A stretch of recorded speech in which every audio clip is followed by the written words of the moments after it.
अस्सलामुअलैकुम। नवाब टीवी की तरफों तुहानू खुश आमदीद। गुलू मान की तरफों एक बारी फिर सलाम। अज मैं तुहाडे सामने एक पंजाबी मज़ाहिया शायर का कलाम एवं थोड़ा जहा पेश करांगा। उम्मीद है तुहानू बड़ा पसंद आएगा। जो पसंद आवे तो नवाब टीवी नू लाइक करियो। कलाम हाज़रे खिदमत है जनाब। मज़ाहिया शायरी। कुकड़ दा कह के ते लै आया इल्माइया, कुकड़ दा कह के ते लै आया इल्माइया, अज रोटी न्यू लभनी भावें ला लै टिल माइया। जनानी जी थोड़ी जी होर फिर मट्ठी होके अगू कहती है कि चल घर दे काम सारे रल मिल के मुका लीए, चल घर दे काम सारे रल मिल के मुका लीए, मैं मेकअप करनी तू आलू छिल माइया।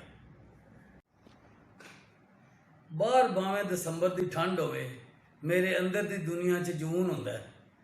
बाहर भावें दसंबर की ठंड होवे, मेरे अंदर की दुनिया च जून हुंदा है। ते सदे कल कल जदों मैं थक जाना, ਉਹਦੇ ਵੱਲੋਂ फिर एक टैलीफोन हुंदा है।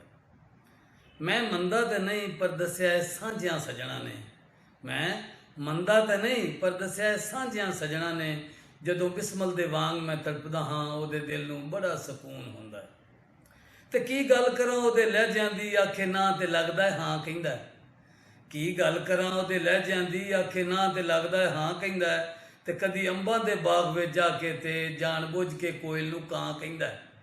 ते मेरे वर्गे गरीब दे कोल जेकर होवे मरला ते ਉਹਨੂੰ ਘੁਮਾ ਕਹਿੰਦਾ है।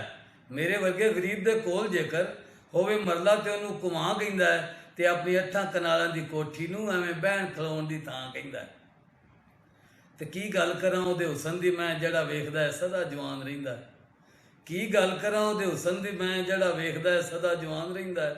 ਇਸੇ ਵਾਸਤੇ ਪਿੰਡ ਦੇ ਬਾਬਿਆਂ ਦਾ ਉਹਦੇ ਕੋਠੇ ਤੇ ਆਣ ਤੇ ਜਾਣ ਰਹਿੰਦਾ ਹੈ। ਤੇ ਮੁੰਡੇ ਕਾਲਜਾਂ ਦੇ ਬੜੇ ਤੇਜ਼ ਹੁੰਦੇ, ਪਰ ਉੱਥੇ ਜਾਣ ਤੇ ਜਾਣ ਕਿਵੇਂ।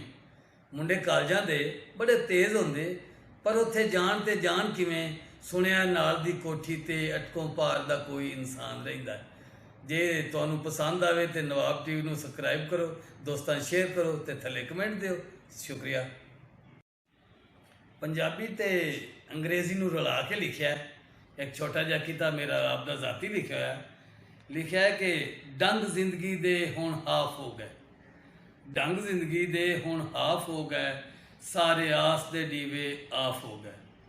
डंग जिंदगी दे हुण हाफ हो गए, सारे आस दे डीवे आफ हो गए।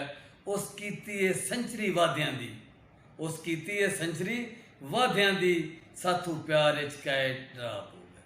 मेहरबानी लाइक करो तो शेयर करो।